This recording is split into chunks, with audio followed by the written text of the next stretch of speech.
Hey, good afternoon, everyone. Thank you so much for coming out here on a Saturday afternoon to be here. Just want to thank the staff at JANM, the Democracy Forum. Thanks again to all the attendees for being here. Certainly thank you to all the panelists who I'll introduce very shortly. I just want to acknowledge that three people in here loaned us cars to park out on the plaza, so that includes Terry Yamaguchi. Where's Terry at? Right there, who has the 1977 Celica, right? Yes, and Terry and Koji's 77 Celica from JCCS. Excuse me. Dan Shu, where's Dan at? All right, Dan brought us that spectacular 1990 Acura NSX, and then Wing Lee has that 2000, is it 13 or 15? 2013 Nissan Juke R. So we have three different eras of imports represented out on the plaza, which is what we were going for. I also want to thank the Japanese Classic Car Show and the Makina Drivers Club for helping to promote this event, especially on relatively short notice. So for those of you, and I'm just curious, how many of you have actually been able to see the show so far? Okay, so yeah, most of you, which is great. For those who haven't, we are, as Elizabeth mentioned, we are not here in Little Tokyo. We're up in Pasadena at the Mullen Gallery. This is not like official. In other words, we haven't put it out on the website yet, but we just got word this past couple of weeks that we get to extend the show from November 12th to December 13th instead. So there's an extra month for people to be able to get up there and to see it.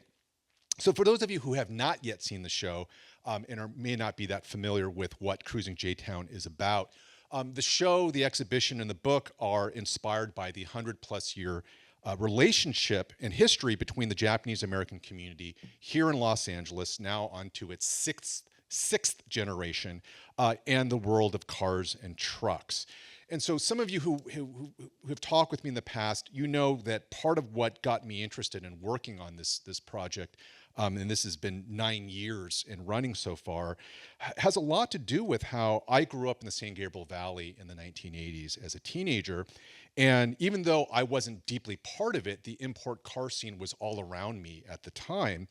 But as I got older, I just couldn't understand why so few people seemed to be invested in documenting or writing about the import scene, especially as, to me at least, this very vibrant movement that was largely being led by young Asian Americans. And so for that reason, this panel today was always a topic that I wanted for us to be able to get into, because as far as I'm concerned, and again, maybe one of the panelists will disagree with this, I don't think there is an import car scene without the involvement of Japanese American and other Asian Americans going back over the past 50 years. And this is what our panel is going to be digging into. So we have an incredible lineup of community and industry knowledge gathered here. And rather than do this like a conventional panel where everyone's sitting up on front the entire time, I'm going to test this out by doing it talk show style and bringing up people bit by bit here.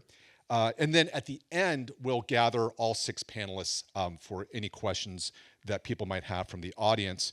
If you had picked up a copy, we did distribute, for those interested, pencils and little scraps of paper. If there is a question that at some point that you think you want to ask the panel, fill those out, and before we gather the whole panel, we'll have someone collect those, and then we'll kind of sort through and pick out some questions to ask there. Okay? Great. So with that, I want to start us off by inviting up Robert Jung and Roy Nakano.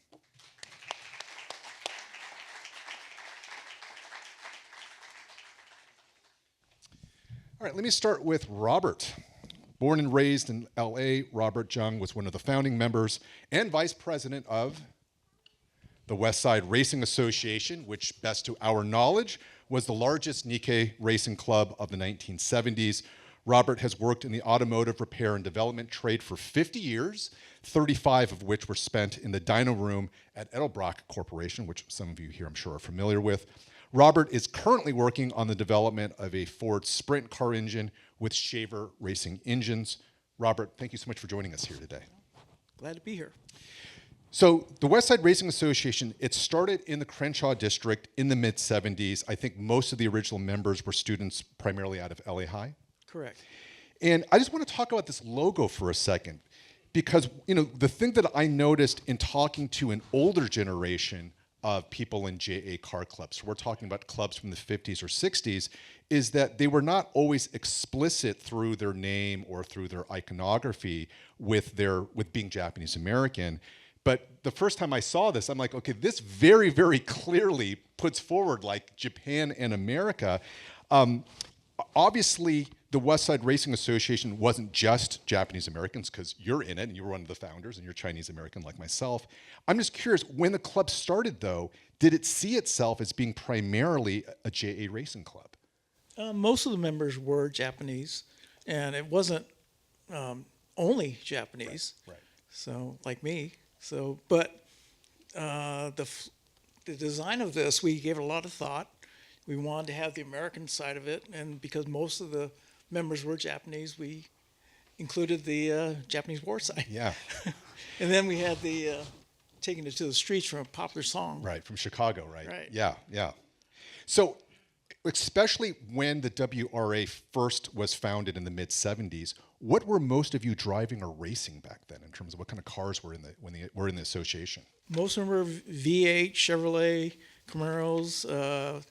There were some Fords. There were some El Caminos. I had an El Camino, 68 El Camino. We had a 69 El Camino.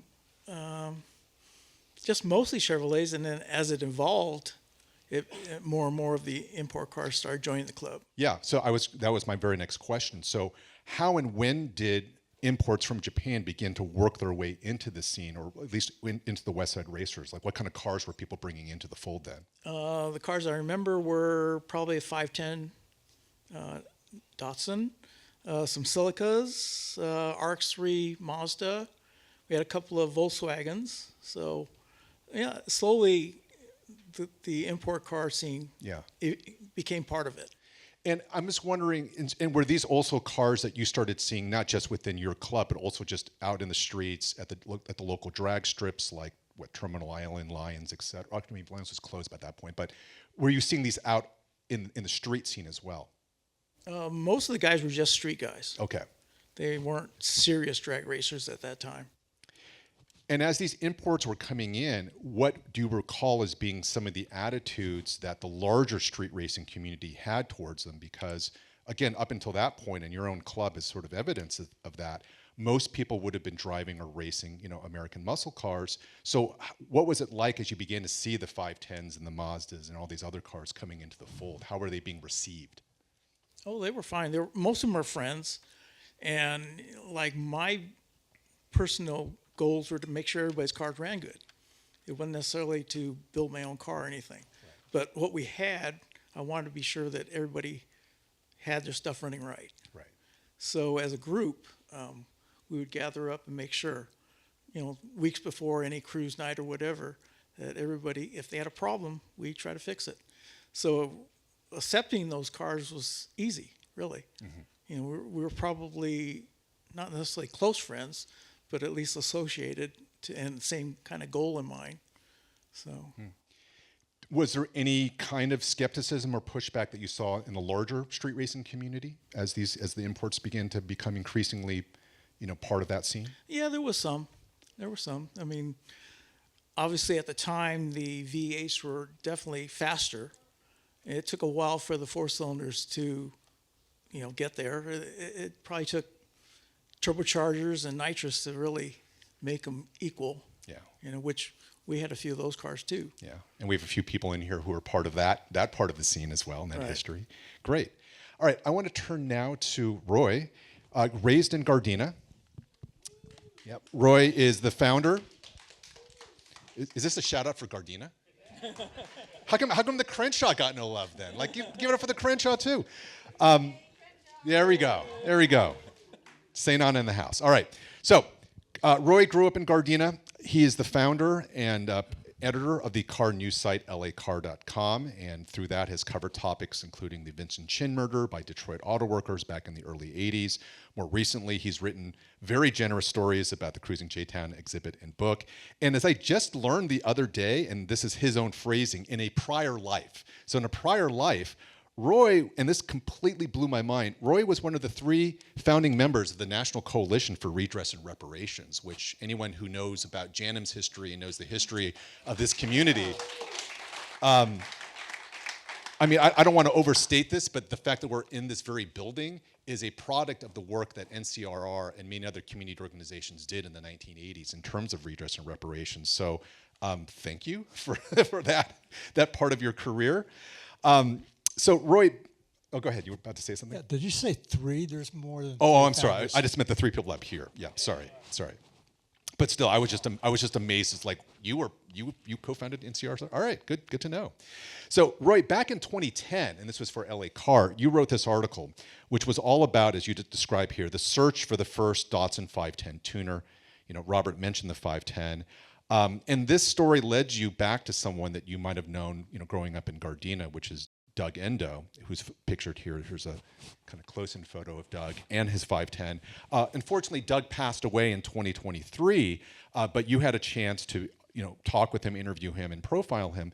Can you just briefly start by telling us a little bit about what was the importance of both Doug, but really also the 510 within the LA and maybe in particular the Japanese American car scenes that you would have seen growing up in Gardena? Sure. Well, Doug, I first met back in the early 1970s, and I only recently found out that he's not from Gardena. Everyone thought he's from Gardena because everyone saw him in Gardena. He actually graduated from Washington High School in Los Angeles. He had a cousin named Kazumi Nakawatase, and he would drop by every so often with his Datsun 510, initially a stock Datsun 510, but every so often he would come by and we would see something different take place. The car got lowered, and he got new wheels. He started doing various modifications to the car, and I had not seen him for many, many years. And back in 2010, I struck up a conversation with him through Facebook, and then we were conversing back and forth, and I said that, Doug, I seem to recall that the 510, you were the first that I remember in the Gardena area with the tunered Datsun 510. And so he responded back, and he said as far as he knew, he was the first in Gardena, maybe the first in LA, and possibly the first outside of Brock Racing Enterprises. Anyway, so that's a very bold claim. So I decided to interview him after that, and he went through the reasons why he thought he may have been the first. And it had to do with the fact that he worked in the parts department of Gardena Datsun, and that dealership had a very strong relationship with Gardena, with the headquarters for Datsun, which was also in Gardena. He remembers when the SCCA parts first became available, and he said that as soon as they came in, he was notified. He asked the mechanics there to go ahead and install them. And so as these parts came in, his story, he said that on the same day, he just had the mechanics there install them on the car. So that's his basis for saying that he's pretty sure he was the first. Had he not done this, there would have been somebody else to do it. I mean, because the car was so popular, these and the BRE parts were there. I mean, somebody would have done it, if not Doug. But anyway, so we did talk to other people from his class who also said that, yeah, we think that Doug was the first. So anyway, it led to this article, in search of the first Datsun 510 street tuner in the USA, and this is where the picture comes from, and it makes the case for it. We don't say that he was the first, but what we do say is One of the first. Doug says he's the first. Right. And so, as Robert was saying, when what he was seeing, on the street scene was the 510 was one of the first cars to begin to enter into that space. And, Roy, especially as a longtime car journalist, you must have a sense of the larger history here. The 1970s were a crucial decade for how Japanese imports were finally able to start getting a foothold in the American auto market. Partly this was driven by the gas crisis, so Japanese cars were more gas efficient, they were lighter. I think seen as more reliable. That might have been more of an 80s association. But they were also, and this is the example that you're talking about here, they were relatively easy to modify if you had access to the parts, which people did. I'm just wondering, so what else, if you can just provide us with a little bit of the context, what else was happening in the 70s that allowed Japanese imports to finally begin making inroads into the American auto market? Yeah, well, part of it was the car itself was really conducive for modification. Unlike a lot of its competitors, the 510 was introduced. It was a rear-wheel drive, four-wheel independent suspension car with an overhead cam, 5-main bearing engine, a very robust foundation for modification. So that definitely helped. And of course, Pete Brock and his the racing that he did with the Datsuns, and the parts that were made available thereafter definitely played a big role in making the Datsun 510 really the perfect car to be able to do this. The interesting thing about the 510 is that the Tuner 510 really introduced a new way of hot rodding a car. I mean, there were gearheads. People modified cars. They would most of the muscle cars, if they did anything, they emulated the superstock drag racers at the time. They were actually raising the car up. The Datsun 510 tuners were slamming the car to the ground. And that they had in common with the lowriders in the Chicano and black communities. However, these cars were meant to go fast. And so that was the distinction, that they were lowered, but they were lowered to perform better. Got it. And Robert, you've had, you were mentioning earlier, you've had the opportunity to help work on these because of people that were in the Westside Racers or others. What were some of the things that you saw, not necessarily just about the 510, but around this kind of early wave of imports in the 70s? What were some of the things that you saw that did make them useful as street cars, basically? Well, back to the 510, I remember a lot of guys, they were lowering them. They were more into road race style performance than drag race. Mm-hmm. They'd go up to Mulholland Drive and turn the corners and everything else, which a lot of the V8 cars would do too. So they can be more equal there in that respect. Got it. Like out at Riverside and things like that. Typical modification of those at the time was a header, exhaust system, dual Webers. Didn't go too much beyond that until the guy got real serious. Right. Of course, the lowering and the American racing wheels, and then they put the flares on it, just like the BRE cars. Yeah.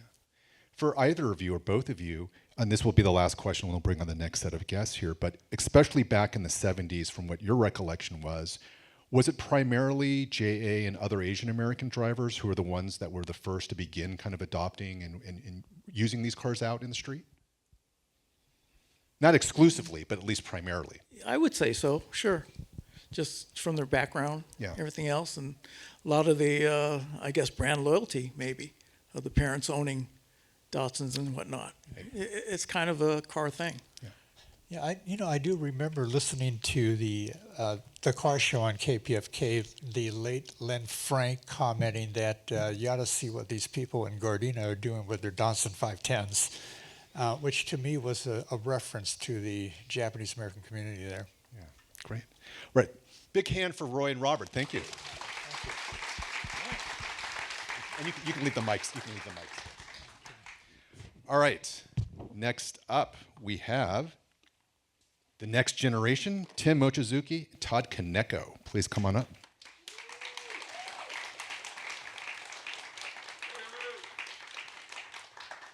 So, first of all, Tim is an original member of KMA Racing out of Gardena High School.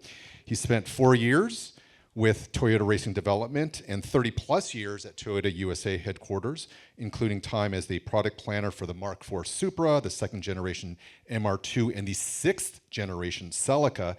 Tim has been around, involved with, and or influenced by cars for most of his adult life, and I suspect a little bit before his adult life. So yes, there you go. Tod, meanwhile, grew up in nearby North Torrance, but back then, from my understanding, whatever the geographic proximity, didn't matter if you were on the other side of that city line. You know, there were some rivalries between the Gardena and the Torrance kids, least of all in the street scene. There's nothing like hearing about suburban South Bay kids set tripping with their cars. Tod went to work for IndyCar. Oops, sorry. I'm one ahead of myself. Tod went on to work on IndyCar, Sprint Car, and Nissan race teams, was an engineer at Garrett Turbo, and for many years now has been a research and development manager at Mazda North America. So, Tim, I want to start with you though, which is, and this goes back to KMA, formed at Gardena High School in the early 1980s. This is the actual yearbook ad from the 1985 Gardena High School yearbook. The name KMA started off as a joke. It stood for, and I know there's some children in the house, so it stood for Kiss My, let's put it that way. KMA heavily involved in the street racing scene in the South Bay and beyond. And so, Tim, can you tell us, especially when you first started, and this was in the early mid-1980s, by this point in time, how popular were Japanese imports both within KMA, but also in the larger scene that you were going to? Well, you had mentioned what happened in 1973, the oil embargo. What did our parents go and do? They bought a small import car. Most of us came from very humble backgrounds, working class fathers and mothers. So when we got to driving age, guess what car we got? It was the hand-me-down, and it was always the import car. And you mentioned BRE, Brock Racing Enterprises. Well, I happened to be able to go out to Riverside Raceway and watch the Nissan, or then the Datsuns, do really well and actually win in class and challenge for win overall. That proved to me that there is something to do here. So I started looking at how do we modify these, and then we had people from Nissan and Toyota starting to bring in parts. That legitimized it, and then it became, can we go after the V8s? We all lusted after the V8s. Big hand to Roy and Robert, right? Those were the people we looked up to when we were teenagers. We'd love to have a Chevy Camaro. And by the time we were in the 80s, it was out of reach. You couldn't buy one. So we took what we had and we modified it. Then we started saying, you know, these things are fast enough. We had someone that was associated with KMA that actually took his car out, and it did a bona fide 10.5 in the quarter mile. So we said, okay, we can do this. And so we started looking at ways. Engine swaps became the norm. Then we started having fun with, we had a person in KMA that blew up his car, his motor, and he had an old 914 Porsche.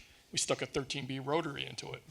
So it was de rigueur of what did you want to do, and it became a way to go after and just go have fun, as kids will do. And what were some of the cars that people in KMA had at the time? We had everything there. We had some V8s, but I would say 90% of the cars in there were Nissan, Mazda, or Toyota.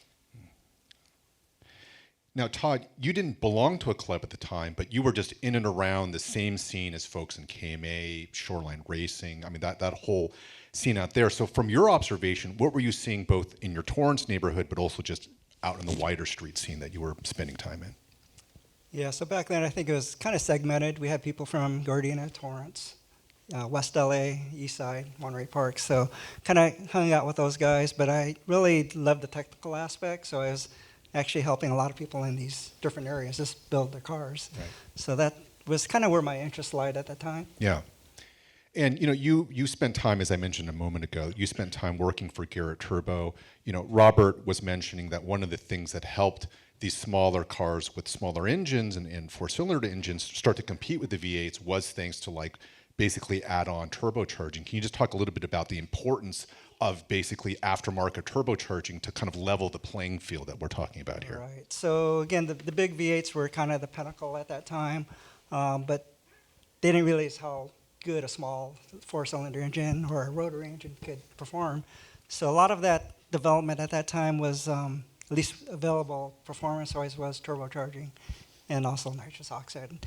But my background was turbocharging, so I really enjoyed building these smaller, small displacement engines to actually outperform these larger displacement V8. So that was kind of my pet peeve for that era. Yeah.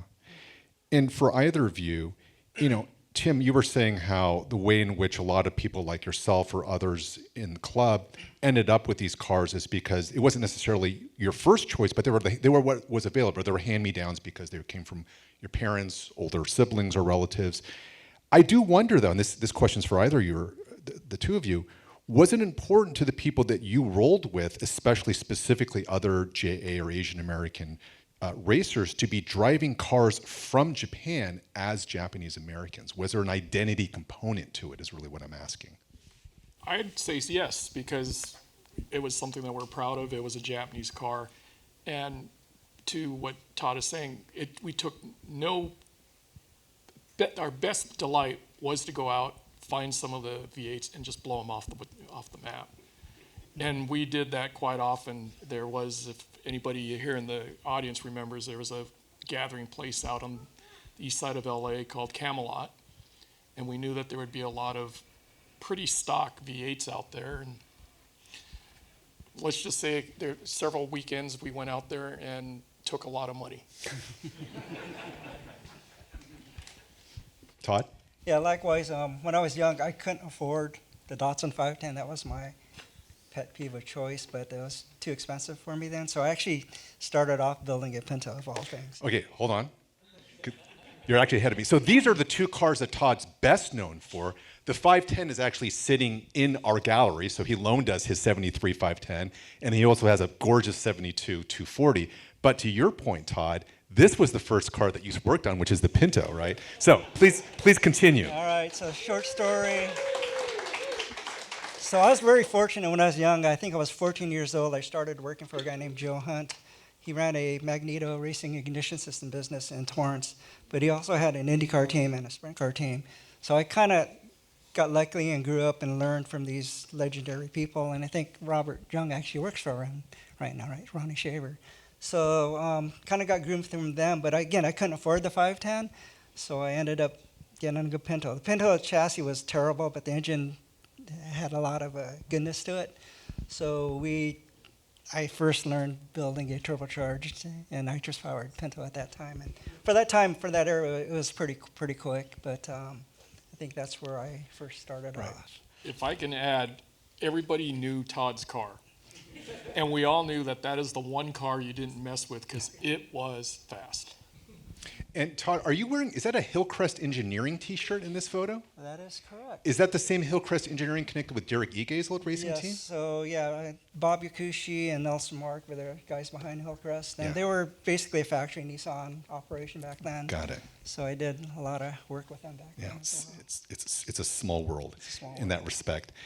One of the other reasons why I wanted to bring the two of you up here is, and I want to make it very clear, I am not asking either of you to speak officially on behalf of either Toyota or Mazda because I don't want you to get you fired or in trouble, okay? But both of you have been involved in the R&D side of, basically working for Japanese car companies, especially ones like Mazda and Toyota that have very strong reputations within the import scene. I'm just wondering from your own personal observations, how much of what was happening on the street filtered into some of the design decisions that were being made at basically at the corporate level? Like were engineers at these companies drawing inspirations or learning things from what was happening in terms of what you all were doing on the street? Yeah. Well, I could speak for the Mark IV Supra. That was something that I wanted to do.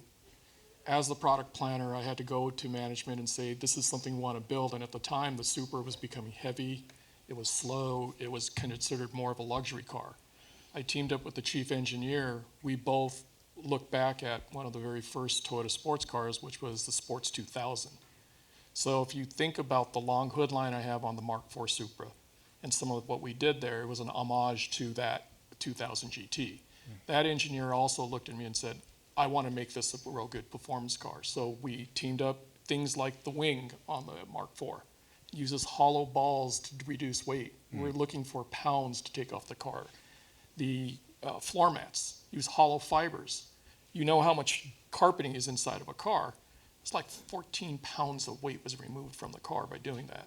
So yes, what we did on the street, the kind of tuning that I did, that I grew up with, I leaned back on a lot of that to put into the Mark IV and make it still be a tunable car. The 2JZ GTE is like the engine that everybody wants to build. There's a guy out there that shows up at JCCS. You'll have Terry coming up very shortly. He brought a brand new Mark V Supra. He yanked the motor out, put a 2JZ GTE in there, and then proceeded to tell us he's got 1,200 horsepower on the street. So yes, I feel vindicated. It was a sales failure according to my management because we didn't sell a lot of them. I feel vindicated because the motor is still the most sought after, and you can't touch a Mark IV right now for less than 60 grand.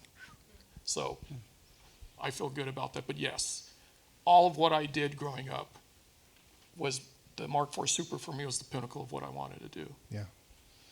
And Todd, how about what have your observations been within the industry? Well, I still work for the OEM, so I can't really speak Again, I'm a not lot. asking you to speak officially. I'm just, yeah. Yeah, but again, I think Mazda is a pretty unique company. I think it has a very passionate following, especially on the rotary side. I think, you know, even though today we don't have the rotary engine, there's still people just hounding for it. So I think from that perspective, I think we're a very lucky company. Right. But again, I think from my end, I think for the street side, I've learned a lot on the street. I think a lot of that did transfer over into some of our corporate decisions as far as how to market the vehicle, how to build the vehicle, Yeah. how to design the vehicle.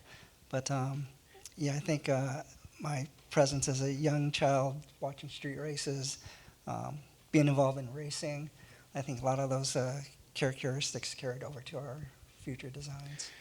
I mean, Tim, you actually started to tackle something I was about to ask, which is, so on the one hand, what I was curious about is, you know, were companies like Toyota, Mazda, Honda, Subaru, et cetera, you know, were they actually paying attention to what was happening on the street and developing it? Or was it that your generation that grew up with this stuff in the 80s, you got older, you entered into the automotive industry, and then you're bringing the influence in?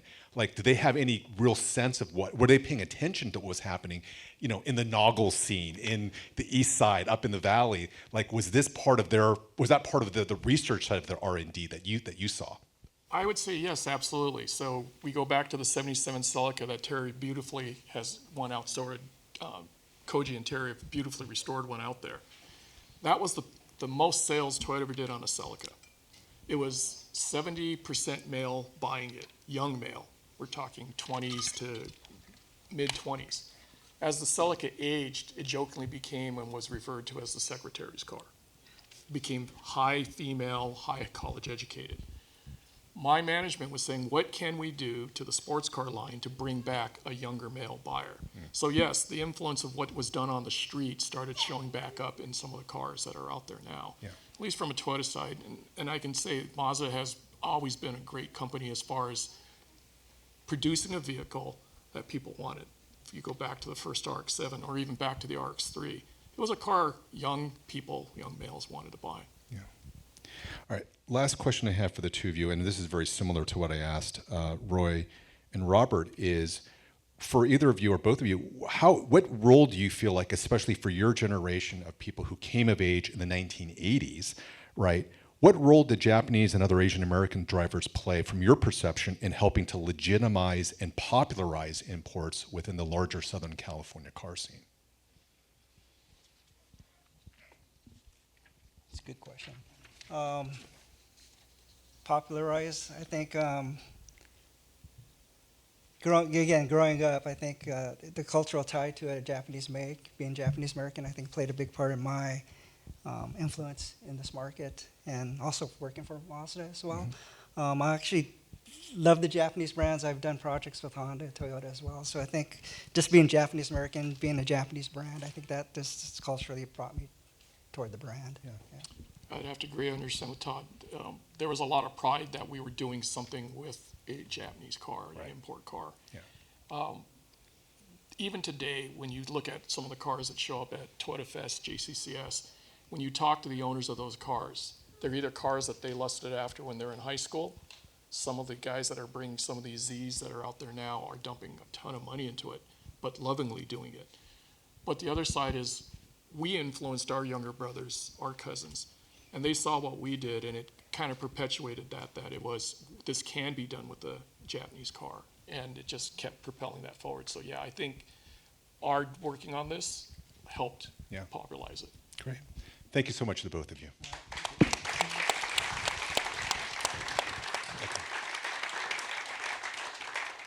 So before I bring up my next guest, one of the people that I had invited to join Ed for this segment was Ken Miyoshi, who is the founder of the Import Show-Off series in the mid-1990s. The Show-Offs were the first import-centric car shows to be hosted, if not just in LA, I would think just in all of the United States. Ironically, Ken couldn't be here today because he's too busy producing a car show on the other side of town. But I did put together this short edit about the history, Ken's history with the Show-Offs that was taken from the interview that he gave us as part of the Cruising J-Town project. So there's Ken back in 2013, and this is Ken in 2023, so 10 years later. Well, the car show was mainly called Import Show-Off. Was put together in Pomona Fairplex. We've gotten together and talked to a couple of clubs, the car clubs, and seeing that if there was any interest, we passed out flyers, and people mailed in with a picture if they're interested in showing their cars, and that kind of was my research to see if it can move forward. Before Show-Off, there was no car shows that, like an organized car show that existed. Obviously, there was lowriders and hot rod shows, but none in our arena. But I think the whole shift was the Battle of the Imports, which was a drag race that happened in Palmdale Raceway, where an organizer, he's a Korean American, his name's Frank Choi, he put together maybe 2 or 3 times a year.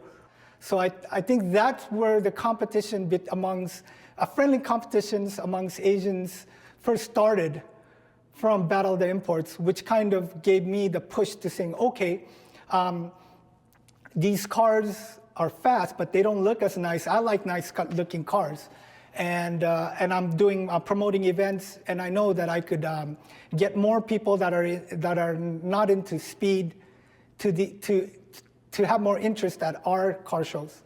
Our first show at Pomona went really well, to the point where we had about 220 modified cars as entries, and it was roughly about like 4,800 spectators. Right when I finished, I got phone calls or pager texts. When's next? When's next? So I wasn't thinking of, I just wanted to decompress. I was in my room. I didn't even get out for like a week just to decompress. But right when I finished, I wanted to do another event. And we knew that there's a large, because of Battle of the Imports, there was a large subculture in San Diego also. We did it at the Del Mar Fairgrounds, and that one even did more. And as we moved on to San Francisco, we made more people, so it just kind of snowballed from there. The one time when I felt like this was the pinnacle of Asian identity was when they had MySpace, right? 10 things to know you're Asian. And we were somewhere like number 7 or 8, and it said attending Import Show-Off. So that's when we knew, just like how when I was in my teens, the Z Cavaricis was Asian identity. It was very flattening to know that going to Import Show-Off was Asian identity.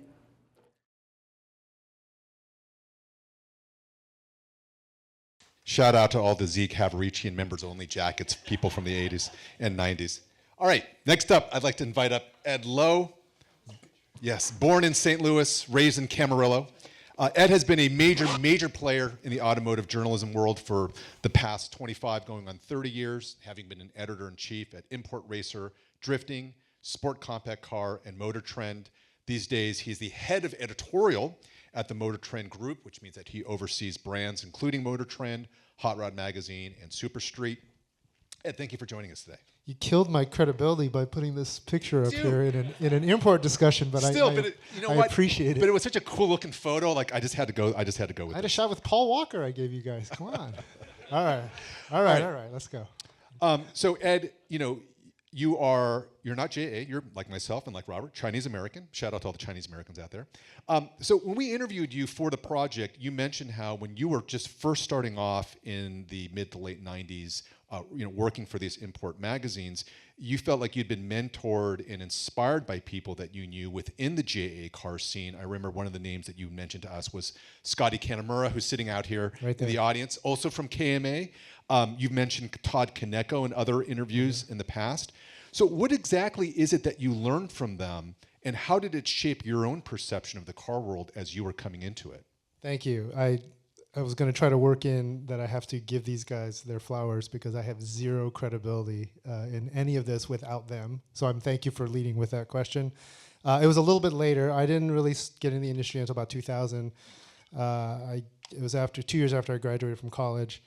I was freelancing. I wanted to be a photographer, sports photography, and I started shooting cars for a buddy from college, this guy named Kevin Yee. He owned, you can put it on, he owned Import Racer. His family, Y Visionary Publishing, formerly McMullen Yee. And I had zero credibility in any of this. I wasn't like Ken Miyoshi or Frank Choi, like having run a series. I loved cars. My dad was like a big car guy.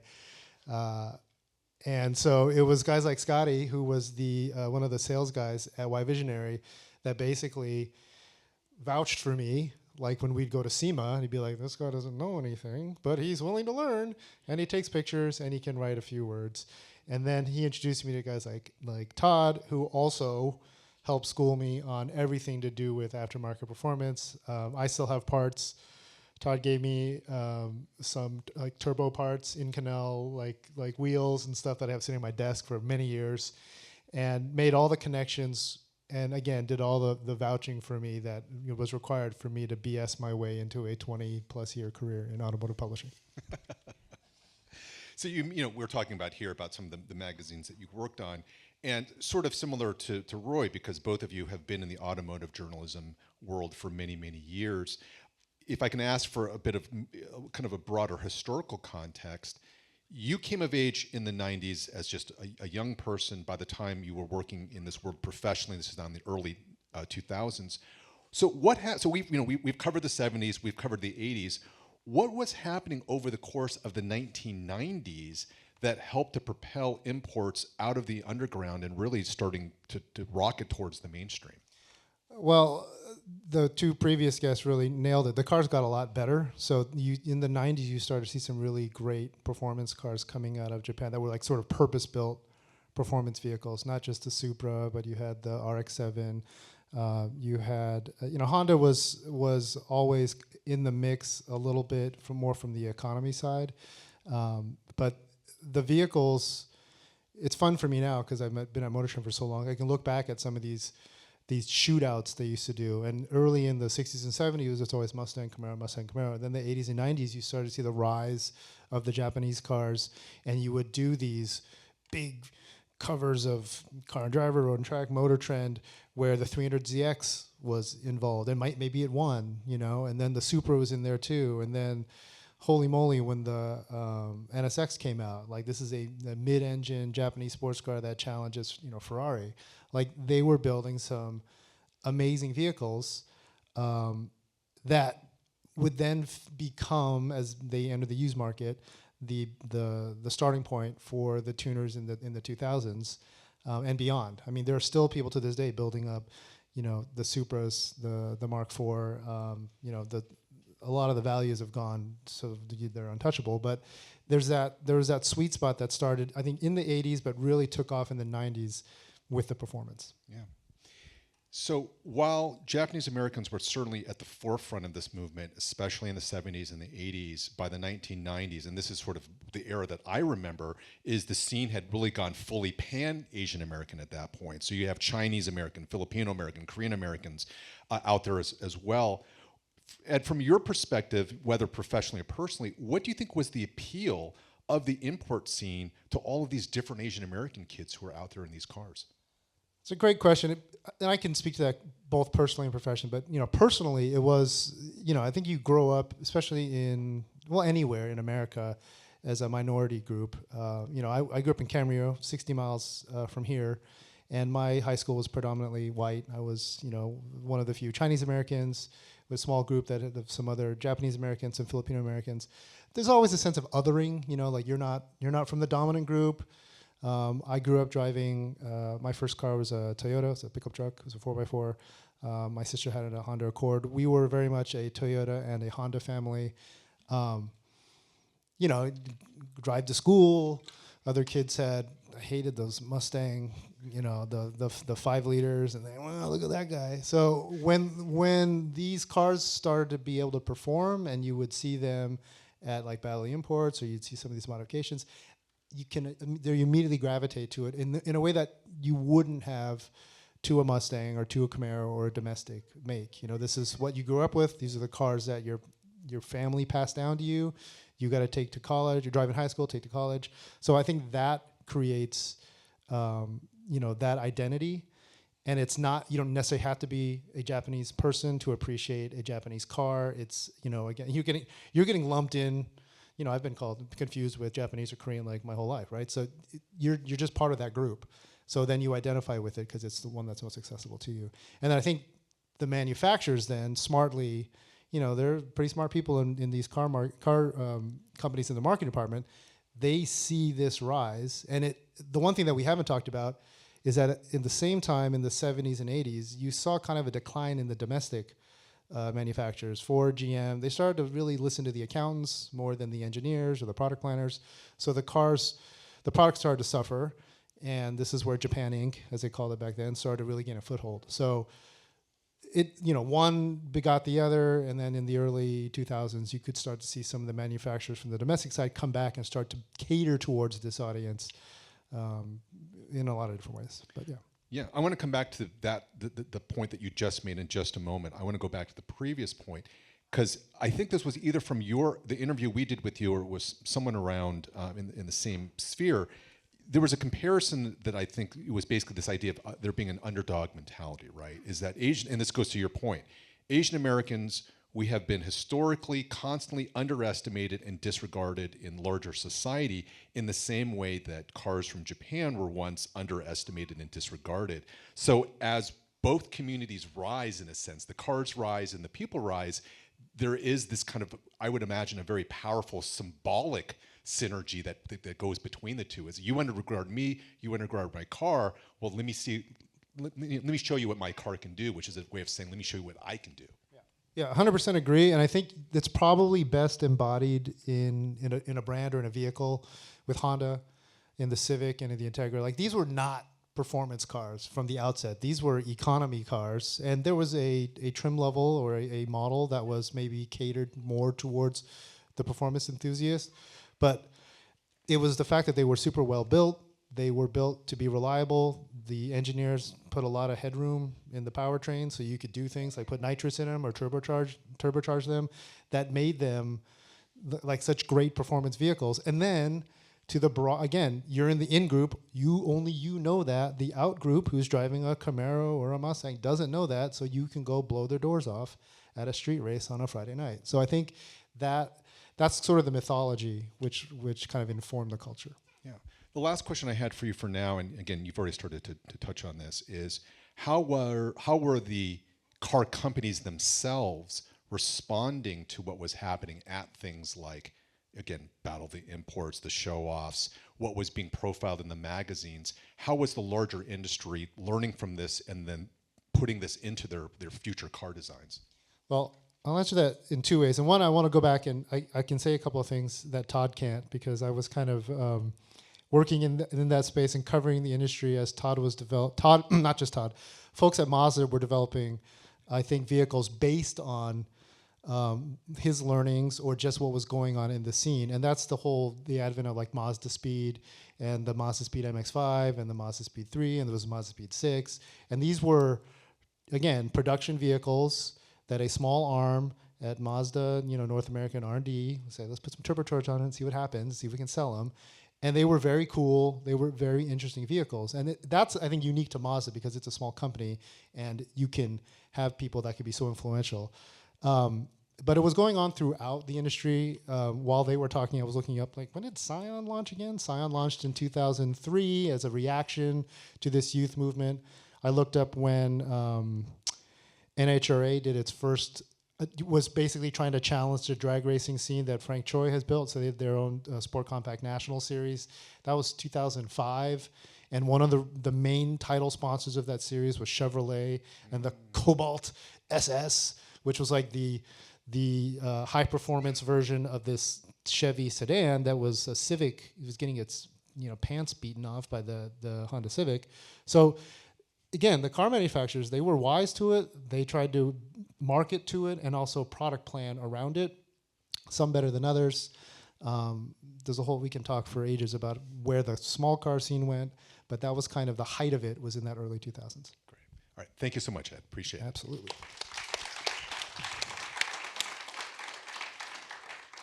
All right. Last but never least, I want to invite up Terry Yamaguchi.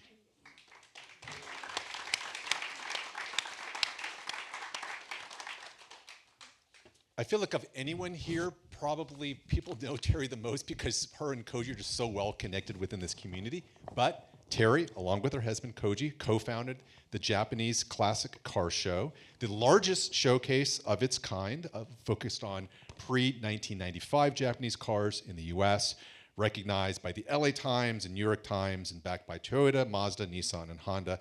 JCCS continues to celebrate the culture and community of Japanese classic imports, aka Kyusha. I hope I pronounced that correctly. And so the 20th one, so this year, right, this October is the 20th anniversary of the JCCS. So congratulations, that's quite an accomplishment.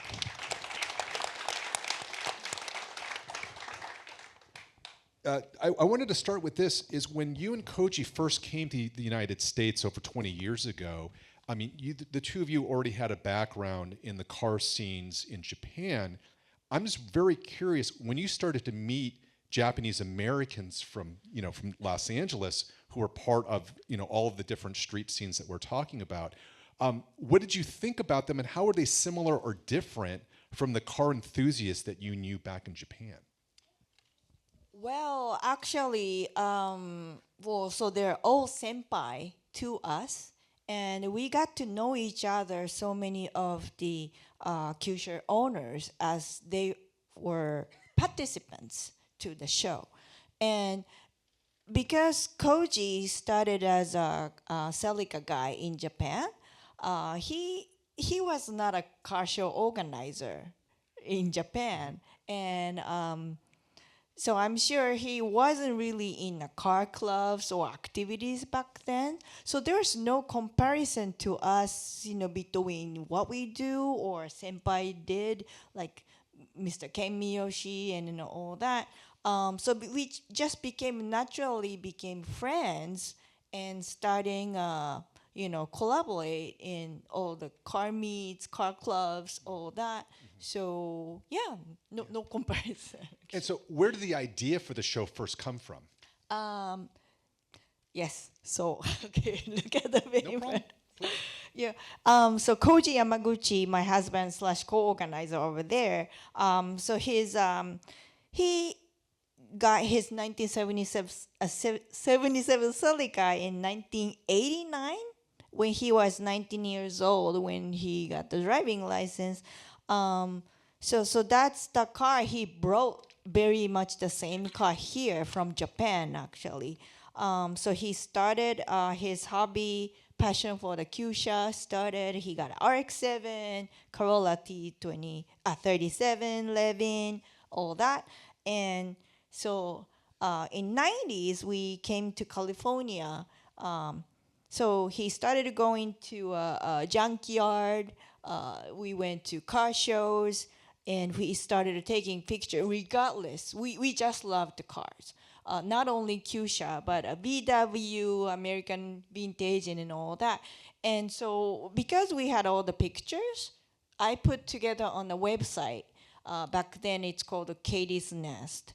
And so that Legacies.com, we just put the pictures and what we like, and that had a subtitle. Koji put the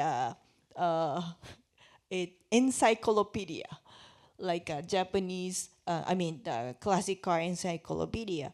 So it's like a zoo for him, putting all the pictures in together. And when we started a car show, it's the same, categorized by the models, basically. So then after that, at the same time, actually, Koji visited Cave Toyota of Long Beach. He wanted the car parts for his Celica. That's where he met Mr. George Luz, right here, actually.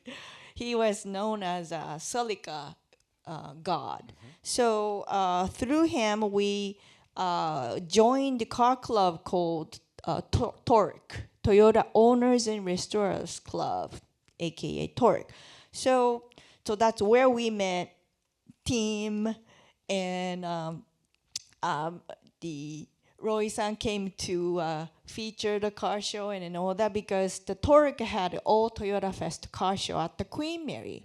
So we naturally got to know all the people there, communication, all the supporters. So that made us think, oh, why not do the realistic version of Katie's Nest, what we do, just one time to make a memory in America.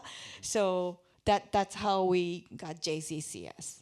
And what was the initial reception like? Was it popular from the very beginning, or were people not necessarily understanding the concept when you first started 20 years ago? Well, we were just because we were in the car clubs, different car clubs. Torque, Group Z, which is the most old Datsun car club back then, started as a Z club. And also we got friends from RX-7, Sokyo RX-7 car club. So we didn't feel it wasn't unpopular or anything. It's just because we felt, but people are kind of hiding what they like each other. I mean, like the cars, for example. Oh, I'm a Toyota guy, but I actually like Mitsubishi. Or, oh, I have a Datsun, but I like Celica. Something like that. Always whispering. So it's like, you don't have to hide. Let's just bring, what we like. And so, in Japan, because I noticed later on, the car show, they don't actually really separate. So it's like all the car Kyusha guys come together for the classic car show. So that's the kind of reality. Yeah. How many people here have been to a JCCS? Quick show of hands. Okay. If you Thank haven't, it is absolutely worth going. So I should have put the year. This year's coming up on October 11th down at Marina Green Park. Oh, it's a BRE version. We had a genetic version of all the manufacturers too. And then meanwhile, so this is from just 2 years ago. The show has become, it feels like, more popular every single year. In 2024, how many people came to the show based on your estimates? About little over 10,000 people. Yeah, right, exactly, right? What do you think has explained the growing popularity of the show? What do you think it is that draws so many people that want to come out to this?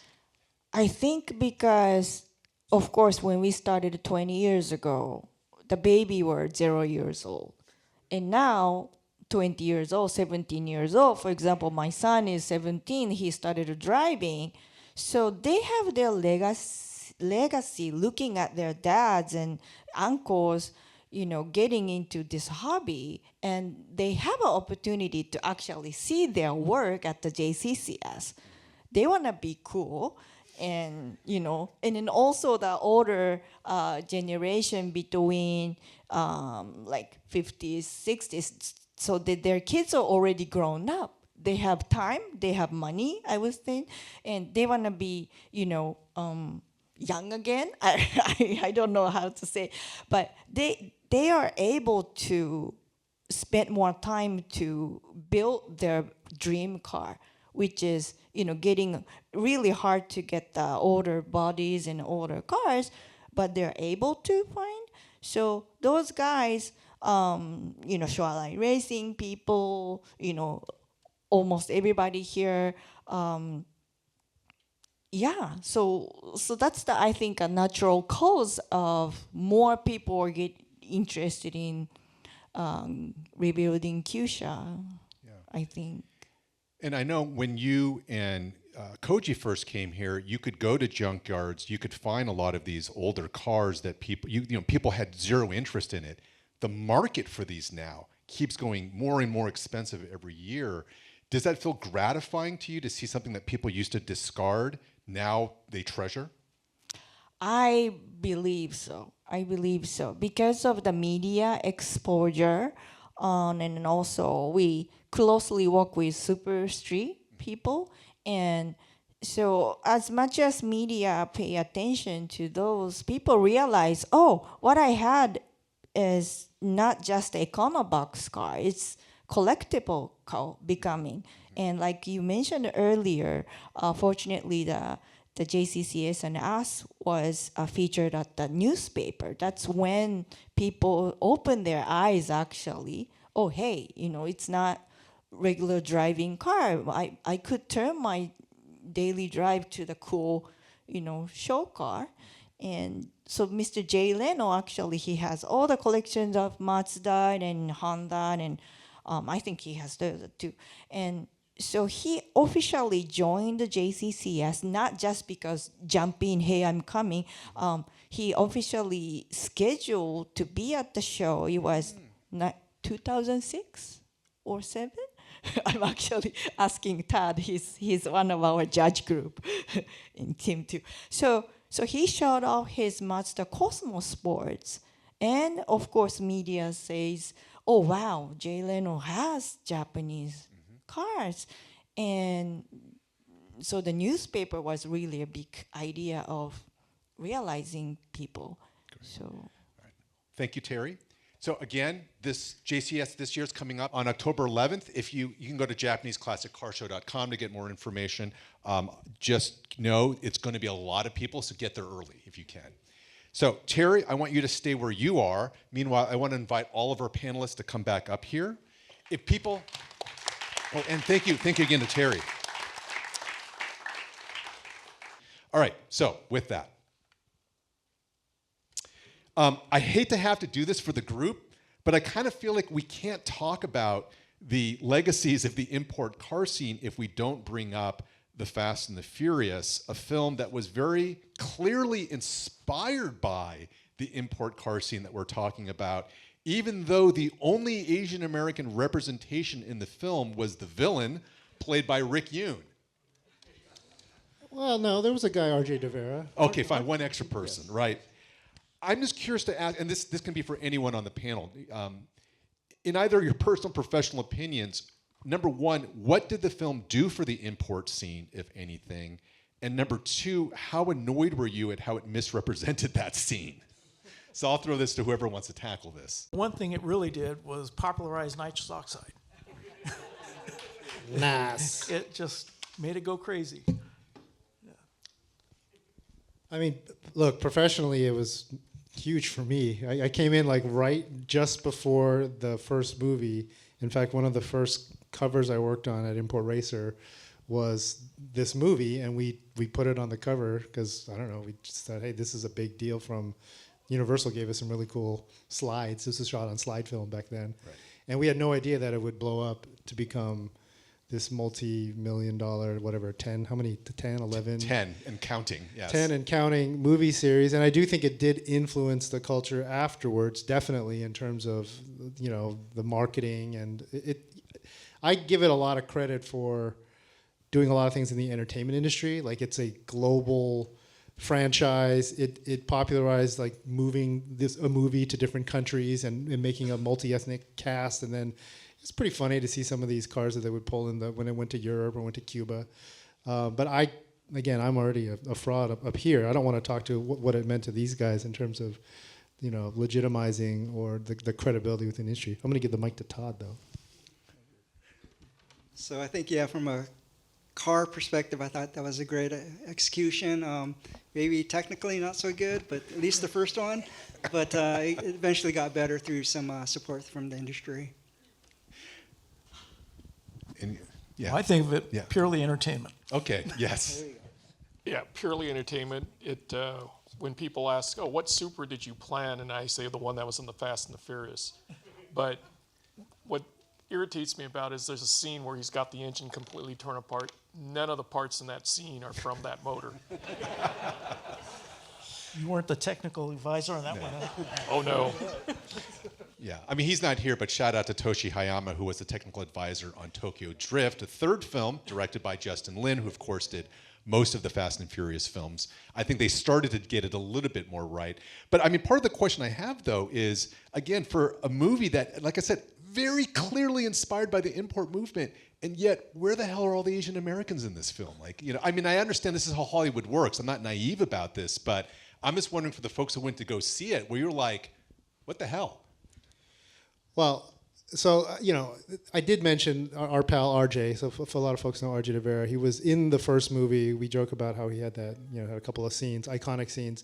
There was some representation. They got some of the import models they had cameos in it, and it did ultimately lead to Sung Kang becoming a regular. Sure. So I don't fault it completely. There were certainly other movies that had come out that nobody remembers that tried to ride on the coattails of it and did not cast anybody. So, you know, but yes, could there have been better representation? Sure. Is this the worst that Hollywood has done in terms of whitewashing a storyline? Absolutely not. Yeah. So Yeah, that's a pretty low bar, but yeah, I hear you. Yeah.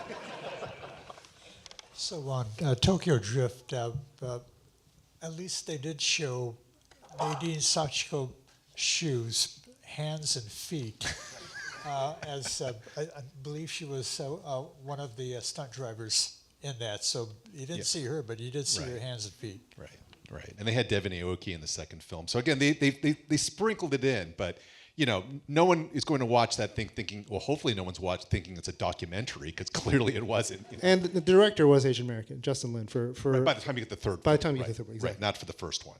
Maybe that's where they went wrong. All right.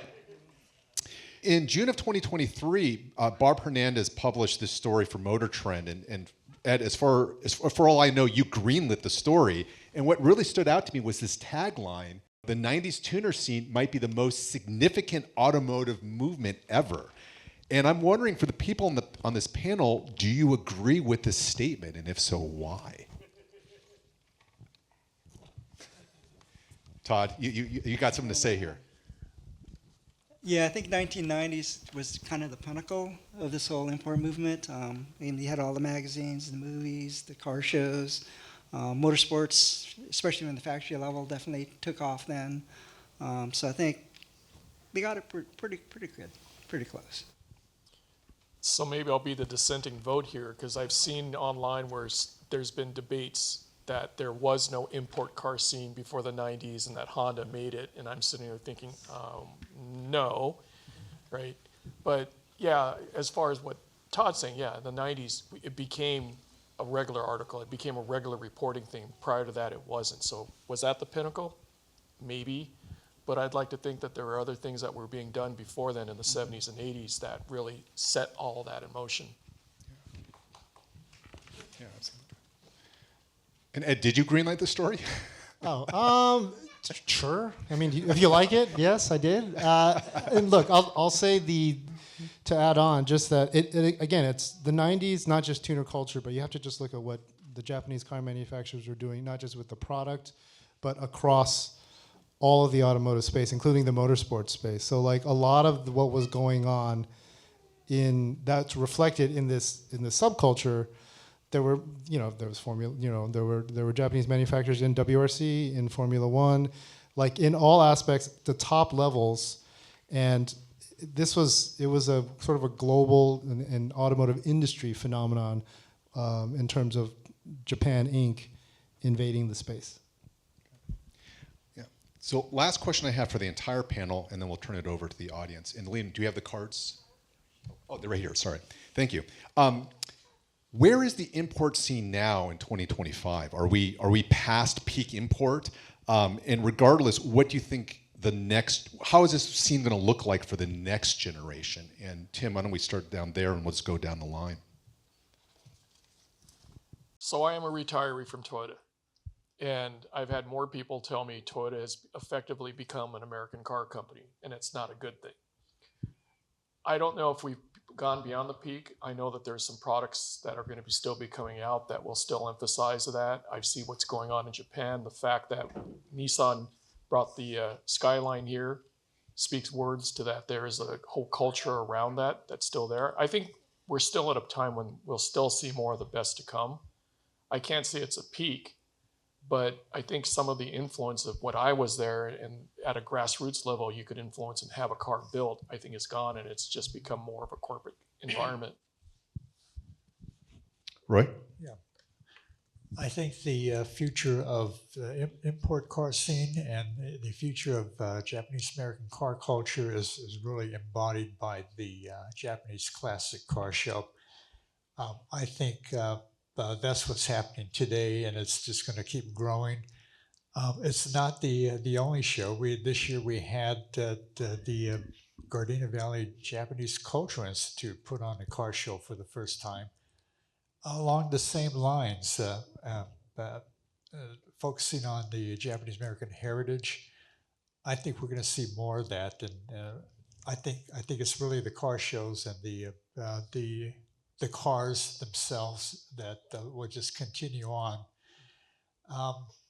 Keep going the way of the Monterey has their cars. I do think there's going to be a whole line of Japanese cars that'll be treasured and promoted from here on out. Robert? Well, in my opinion, I think the future is actually collecting and saving the older cars. The smog laws that are coming out, now and into the future is just making it too difficult to modify anything right now. It'll take the factory to do it, and you can't change it much beyond that. So basically, from a technological point of view, the older cars are more desirable simply because they are Exactly. modifiable, in which you can't really do in a lot of newer cars. pre-74. Got it. Yeah. Todd? Yeah, I pretty much echo everybody's comments so far. And again, I think the nostalgic vehicles will kind of continue to grow. Regarding the OEM new vehicles, I think it's getting more tough because of regulations, right? The emissions, the EV movement as well. It's becoming really difficult to modify cars these days. So downfall there and growth in the nostalgic market. Couple thoughts. One, I mean, you can argue that we're actually in a relative high point. I think in the automotive space, in the new car space, with particularly Japanese performance. I mean, Supra's I think going away next year. GTR just left. We have a Civic Type R. This is the second generation of Civic Type R, which is unheard of. Like 10 years ago, oh my God, they brought the Civic Type R to the U.S. We've had Subaru's kind of a little bit on their back foot in terms of STI, but and Mazda similar. I think we have just the Miata as representing like the performance end. But from a new car perspective, pretty healthy showing from Japanese manufacturers. But I do think the existential threat isn't about Japanese performance cars or imports, if you will. It's aftermarket versus not touching, not messing with your car, not making it go faster. That's sort of the problem, the dynamic that's kind of going on with the rise of EVs and super complicated hybrids. And also the stock cars are really fast. Like you can get a car from manufacturers these days that doesn't need a lot of work to be a high performance vehicle. The one thing I will say that's interesting on that note is I went to one of our hot rod shows about a month ago, Roadkill Nights. I was talking to the CEO of Dodge, Tim Kaniskis, about the launch of the Charger, and the Charger has just come out first as an EV, did terribly, and now they've launched it with the Hurricane inline six engine. And I was asking, hey, how's the adoption going? What is it like? We're in Pontiac, Michigan, with a bunch of hot rod heads, and he's like, actually, what's interesting is that the 2JZ motor has done a lot of the heavy lifting for us in terms of convincing our tried and true, our red-blooded hot rod enthusiasts that an engine like this can perform. And I was like, this is the CEO of Dodge telling me about the Toyota 2JZ motor. Like, this is wild. But this is the era that we've lived through. In fact, we didn't even touch on the engine swaps and how for a moment it's still going on in the import scene, the biggest swap going was to swap to a Chevy LS small block. So like it's awesome. Like it's fundamentally it's hot rodding is what it is. So, but the existential threat I think is, will the kids these days, will they actually be interested and able to fix up their cars? That's a whole other thing there, and right to repair. But that's, I think, the big issue, not import versus non-import, because again, all the cars are made, there's a global community of auto manufacturers. I've said enough. Terry? Well, a lot of things are on my pressure since I mentioned the JCCS, but one of the purpose we keep we keep doing JCCS is because we'd like to help preserving the Japanese cars here, Japanese classic cars. So what we can do is we do the show showing the right way of how people can walk on a car. Because of the trend, sometimes when the drifting started, in the scene, younger people who bought the cars, which is like really reasonable price car, 90s car, all that cheaper pricing Japanese car, they race, they don't fix. They put the stickers on, just going, and if it's crashed, that's it. We are not encouraging that way. That's how JCCS started limiting and started screening the show cars. So at the same time, that's encouraging the dinosaurs going to extinct. We have to avoid it. And so why we have all the manufacturers supporting us is because even Japanese classic cars are, in hobby, but what we usually drive is the current models of the car. We don't drive 77 Celica every day. It's just too risky and it's precious to drive. So we want to have this loyalty growing within the people. It's because we can't really beat the fact of Japanese car manufacturers' car, like imports, it would say, is superior than the other manufacturers' cars. So as long as we can show that way, imports car scene, including all the eras of the car, it keeps going. I know the tariff going on and all that, but I think more than EV cars, the gas going on, I believe. Yeah. So we should be okay. Okay. So unfortunately, we're running close on time here, so I'm just going to hand select a couple of the questions that came from the crowd. One of them is actually a question for you, which is, when will the model year cutoff move past 1995, which is the current cutoff, I think, for cars to be entered into the show? One of the reason was, we started at the cutoff year 1985, 20 years ago, and we increased to 1995 about 6 years ago. Because of the fact the numbers of the chassis are going, lower on the elderly models, and some of our too high value, it could be a collectibles, people's hands, it doesn't come to the show. And then for the younger generation, next generation, they have to have the cars to walk on. So what's available? That's 90s car, Honda Civic, later era, and then Cressida, all that. So we naturally lifted the limit, so that way we can have more new guys to try. So this question, and this is for anybody on the panel here, and this is something that people have already started to touch on, which is about the future of this car culture, especially for those who are interested in doing the kind of modifications that we've been discussing here. And this is really for about, what does it look like for the next generation of kids who are currently, around driving age or younger. I know in some cases, based on the folks of you up here, I know who have kids, what are you seeing in this generation of basically like Gen Z or younger? What, do you see them, number one, having an interest in this world? what do you think would be necessary to help retain their enthusiasm for something that for all of you up here has been a big part of your lives? If I may. So this is something that I've kind of just personally tracked and talked to not only younger generation people, kids of my friends, all the way down to just people. I'm seeing a nice reoccurrence at JCCS, at Toyota Fest, of younger kids that are just about to get their driver's license, that are suddenly enthused about cars again.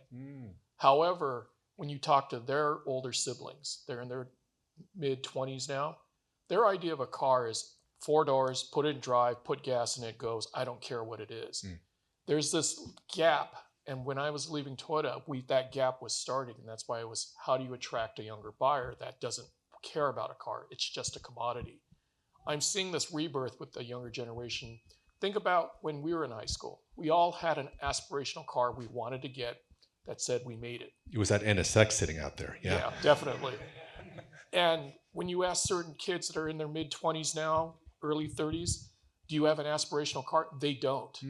Suddenly now these younger generation kids have an aspirational car. They will tell you, I want this, I want that, and it's coming out again. So to me, that's encouraging that this car culture will continue to grow as long as that enthusiasm is there. Yeah. You know, I'm seeing more women increasing their interest in the cars. I think that's impacted what we're seeing out there, the deco cars that have come out, which maybe not so much of an emphasis on high performance parts, but on the appearance of the car itself.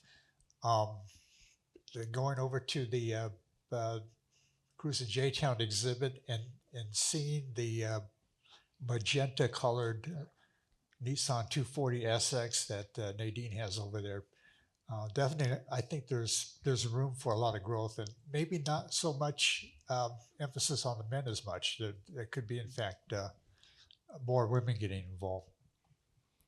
I think one of the things you're seeing just generally, I'm a rabid social media consumer, is there's a strong desire for retro across mediums. So a lot of and I hate that we're using kids these days, but they're into shooting film. So you're seeing I'm adopting these. I'm a camera nerd too, so certain compact cameras, the ones that have the date, that can print the date on the film, have like skyrocketed in value. This is insane. They're like $20, 10 years ago. Now they're selling for $200. People are bringing back like shooting with VHS cameras. Some of this is also this resistance to screens, to being online, to being. It's about going and being at events in real life, and then also keeping the community smaller. So shoot film, don't post it on all the main platforms, just to your friends, show them what you're doing, and then embrace the stuff that only hardcore people, like really esoteric communities. And I think that all speaks to and can help grow, develop this generation's interest in this niche subculture. That's as optimistic as I can be about it. I mean, Tod, you have a 17-year-old. Yeah. Is she into cars? She had no choice.